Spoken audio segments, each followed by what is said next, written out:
नमस्कार। आप देख रहे हैं अपना चैनल गांव शहर की नई बातें। बैलेंस बनाना, ठीक है। और कंप्लीट होना वो भी इम्पोर्टेंट बात है। कंप्लीट का मतलब ये हुआ कि जितना चाहिए बॉडी की जो रिक्वायरमेंट है उसको पूरा करना, ठीक है कि नहीं। तो क्या क्या रिक्वायरमेंट है, तो पहले हमें वो पता करना पड़ेगा, है कि नहीं है। अगर हम किसी भी फसल के लिए अगर डाइटिंग का प्लान करें कि हमारी अपनी फसल को हमें क्या क्या देना है, तो पहले हमें ये पता करना पड़ेगा कि उसकी रिक्वायरमेंट क्या क्या है कि नहीं। अगर हम कह तो रहे हैं साहब कि कंप्लीट एंड बैलेंस डाइट देनी है हमको मिट्टी को, तो कंप्लीट का मतलब क्या है ना, कि कंप्लीट का मतलब जो क्या? जो आवश्यक चीजें वो सब हाँ, चाहिए। जो आवश्यक है वो देना, पर क्या क्या आवश्यक है, हाँ, बस ये चीज है। मेन बात तो वही है हाँ। कि आवश्यक आपको क्या क्या है, वो चीज समझना। तो बिल्कुल। अभी क्या है, हम पौधों को पहले समझने की कोशिश करते हैं। तो सबसे इम्पोर्टेंट बात यह है कि आप पौधों को कैसे समझोगे, हाँ, है ना। आइडेंटिफाई कैसे करोगे कि इनकी आवश्यकता क्या है। तो इनकी आवश्यकता को आइडेंटिफाई करने के लिए आप किसी पेड़ के पास जाइए, आपको समझ में आ जाएगा कैसे। इस पेड़ में जो है ना सबसे ज़्यादा चीज़ आपको क्या दिख रही है? तना। ठीक है, तना मतलब अगर आपके ऊपर ये बात लागू करें तो हड्डी, करेक्ट ना, ठीक है कि नहीं। फिर तने के बाद है पत्तियां, फिर है फूल और फिर फल है। तो फल है आखिरी की वाली बात, पहले है पत्ती, फूल, और उसके पहले है छोटी छोटी टहनियाँ, फिर उसके पहले है छोटी छोटी डालियाँ, फिर उसके पहले है स्टेम, और फिर उसके पहले है जड़। तो जड़ और फूल और पत्ती और ये पूरी कहानी के बीच में एक चीज, मतलब जो है ना फूल फल को छोड़कर और पत्ती को छोड़कर बाकी सब जो है ना हड्डी पार्ट है। जड़ें भी हड्डी में गिनी जाएंगी, ये मोटी शाखाएं भी हड्डी में गिनी जाएंगी, और ये टहनियाँ भी हड्डी में गिनी जाएंगी, और छोटी छोटी टहनियाँ भी हड्डी में गिनी जाएंगी, ठीक है कि नहीं। हाँ, ये सब हड्डी पार्ट है। क्लियर हो गया। तो हड्डी पार्ट काय से बनता है? कैल्शियम और फॉस्फेट से बनता है, ठीक है। तो इसका मतलब ये हुआ कि किसी भी पौधे की जड़ बनाने के लिए, तना बनाने के लिए, है ना,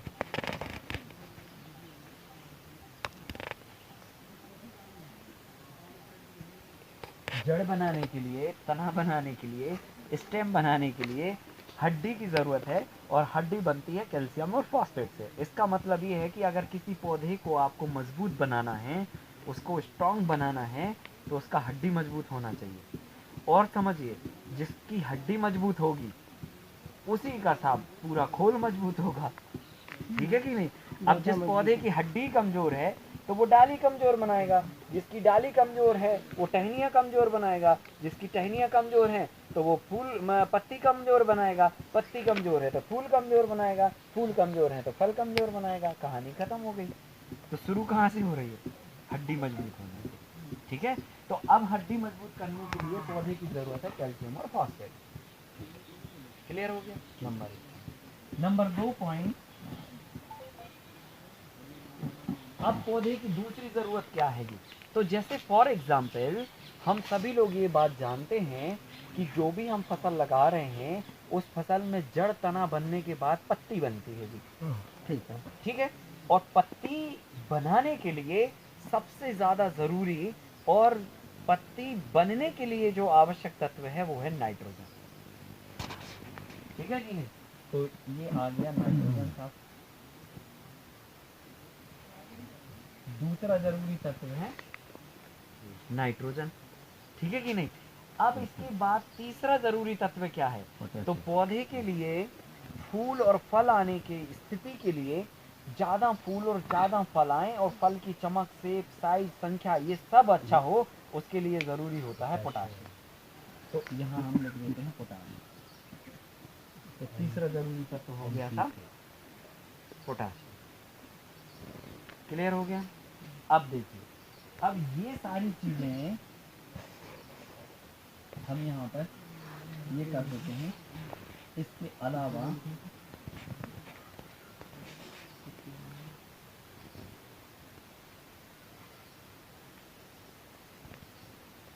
सूक्ष्म पोषक तत्व, ठीक है कि नहीं। तो बेसिकली जो है ना आपका जो है यहाँ पे पोटाश के बाद में जो जरूरी और तीसरा तत्व चाहिए वो चाहिए सूक्ष्म पोषक तत्व। सूक्ष्म पोषक तत्व का मतलब क्या होता है कि माइक्रोन्यूट्रेंट। सूक्ष्म पोषक तत्व का मतलब होता है माइक्रोन्यूट्रेंट। ये जो माइक्रोन्यूट्रेंट है ये आपको चाहिए तीसरे जरूरी तत्वों के रूप में, चौथे जरूरी तत्वों के रूप में, जो पौधे की बहुत थोड़ी थोड़ी थोड़ी थोड़ी थोड़ी थोड़ी थोड़ी थोड़ी जरूरत के रूप में चाहिए पड़ते हैं, ठीक है कि नहीं। तो ये हो गया। अब इसके बाद चाहिए हमको, ये हो गया कंपोस्ट, ठीक है।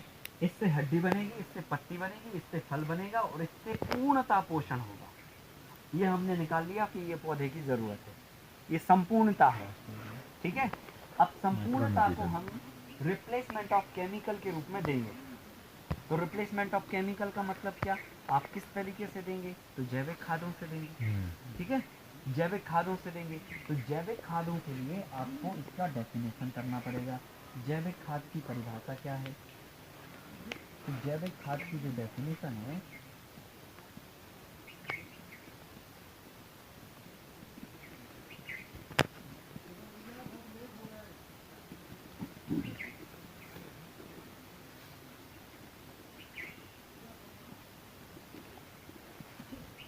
जिसका कलर काला हो, ठीक है, जिसका, हाँ, जैविक खाद की परिभाषा है जिसका कलर काला हो, ठीक है। दूसरा,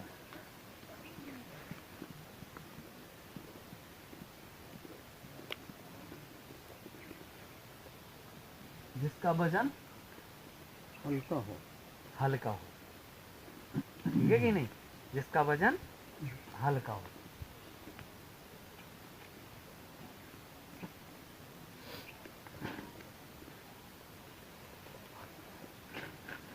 जिसका कलर काला हो, जिसका वजन हल्का हो, नमी 25% हो, और चौथा है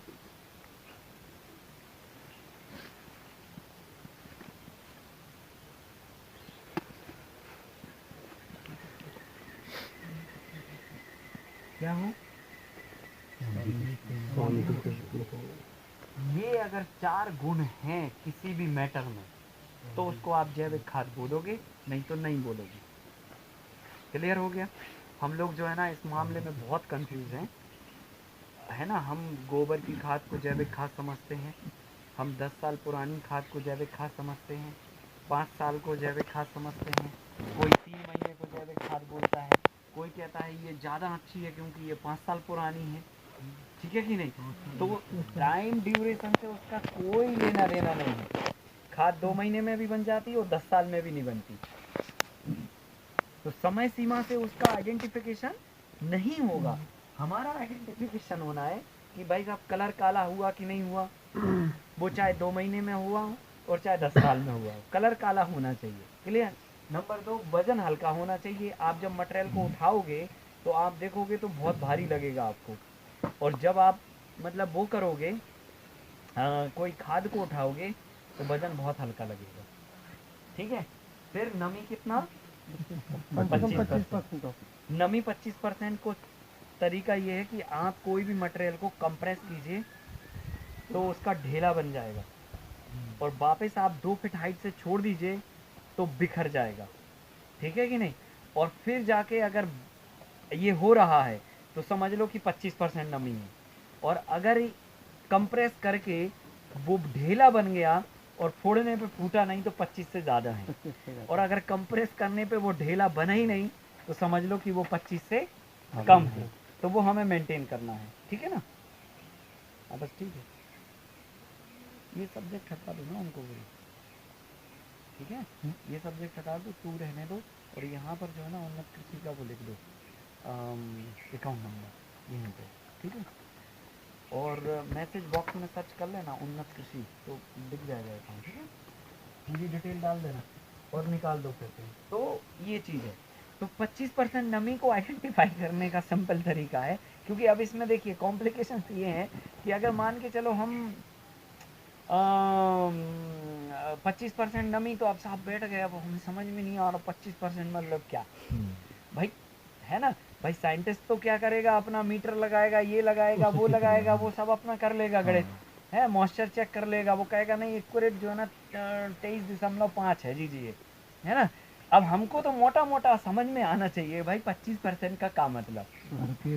बस आपने तो देखो क्या है ना, सिंपल बता रहा हूँ, 1 मिनट के अंदर ये सब हो जाएगा।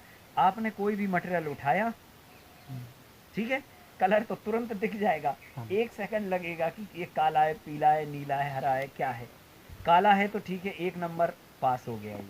दूसरा जब उठाया तो वजन अपने आप महसूस हो गया, वो भी 1 सेकंड का काम है, ठीक है कि नहीं। तो ये वजन में पता चल गया। और फिर जो है ना अपन ने सूंघ लिया, सौंधी खुशबू आई तो 2 सेकंड में आप सूंघ लोगे, तो सौंधी खुशबू पता चल जाएगी, बदबू आ रही है, गंध आ रही है, वो आपको अपने आप समझ में आ जाएगा। और फिर उसके बाद यहीं पे आपने दबा दिया, कंप्रेस हुआ, छोड़ा, फूट गया, तो समझ लो साहब परफेक्ट है। और अगर इसमें थोड़ा बहुत 19-20 है तो उसको वापस में से अपन को करने के लिए छोड़ना है।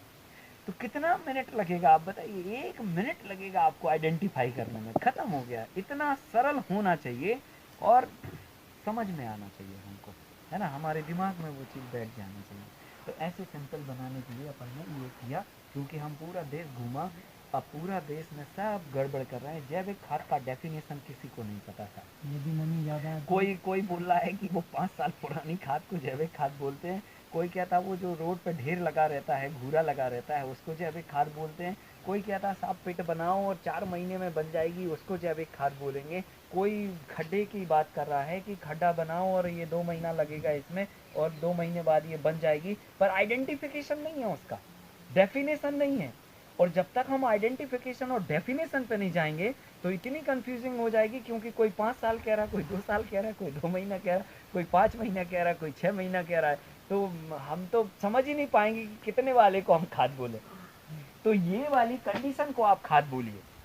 अब ये कंडीशन आपकी कब ही आएगी, इसका कोई समय सीमा का निर्धारण पहले से नहीं है। हाँ, लेकिन अगर हम कुछ करने की कोशिश करें, समय सीमा का निर्धारण करने की कोशिश करें, तो हम कर सकते हैं। और उसके लिए हमें पिट बनाना पड़ेगा और पिट की साइज बनाना पड़ेगी। तो पिट की साइज मैं आपको बता देता हूँ। यहाँ पे हम लगभग जो है ऐसे करके वो 4 फीट चौड़ा पिट बनाएंगे इसके लिए, और 2 फीट ऊंचा बनाएंगे, और लगभग 10 से 12 फीट जो है ना हम लंबाई बनाएंगे और या गहराई बनाएंगे। 10 से 12 फीट, 15 भी कर सकते, 20 भी कर सकते हैं, ये बढ़ा सकते हैं, पर ये नहीं आप बढ़ा सकते हो, ना ही ये बढ़ा सकते हो।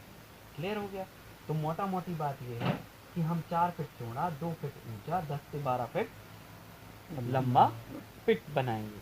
और इस पिट में हम क्या करेंगे कि कोई भी मटेरियल जिसका हमें जैविक खाद बनाना है, वो चाहे कचरा हो, वो चाहे गोबर हो, चाहे वो हरी घास हो, चाहे वो सूखा कचरा हो, चाहे वो प्रेस मड हो, गन्ने का बगास हो, XYZ जिसका डिकम्पोजिशन होता है बेसिकली, वो कोई भी मैटर आप जो है ना क्या कर सकते हो, कंपोस्ट कर सकते हो इस विधि से। और इस विधि में बेसिकली हवा, नमी और भोजन की व्यवस्था बैक्टीरिया के लिए प्रॉपर होती है।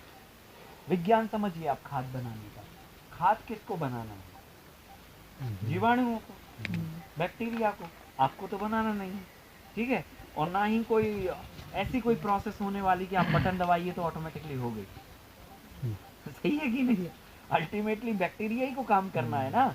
आपने भोजन किया, बचाना किसको है, बैक्टीरिया को, ठीक है कि नहीं।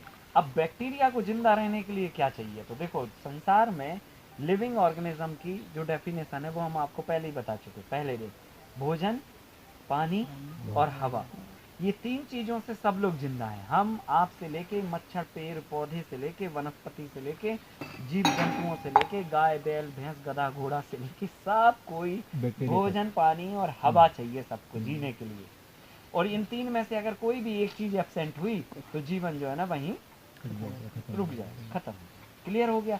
अब जब खाद बैक्टीरिया को बनाना है, बैक्टीरिया मतलब जिंदा प्राणी है कि नहीं, और जिंदा प्राणी को भोजन, पानी, हवा चाहिए साहब। तो भोजन तो आपने दे दिया, कह दिया साहब ये 1 ट्रॉली गोबर है, खाइए खूब आराम से खाद बनाइए, तो भोजन मिल गया। अच्छा हवा जो है ना सब जगह उपलब्ध है कि नहीं? हम इधर हैं तो भी उपलब्ध है, पेड़ पे चढ़ जाएं तो भी उपलब्ध है, छत में चले जाए तो भी उपलब्ध है, कमरे में पहुंच जाए तो भी उपलब्ध है। तो संसार में हर जगह हवा उपलब्ध है, तो गोबर के ढेर पे भी उपलब्ध है। ठीक है कि नहीं? अब रही बात काय की, नमी की। तो गोबर को हमने नमी युक्त किया ही हुआ है, गीला है तो उसको वो मिल रही है। लेकिन जब आपने इसी मटेरियल को खड्डे में पटका, मान के चलो 5 फीट गहरा खड्डा बनाया, तो क्या होगा? उसमें नीचे नमी होगी और भोजन होगा, हवा नहीं होगी। और हवा नहीं गई तो बैक्टीरिया बेचारे जो है ना सांस नहीं ले पाए और मर गए। तो जैसा गोबर डालोगे आप 10 साल बाद निकाल लोगे, ऐसे ही निकलेगा। हरा का हरा निकलेगा जैसा आप डालोगे, और गीला निकलेगा और हरा निकलेगा, कलर भी उसका चेंज नहीं होएगा।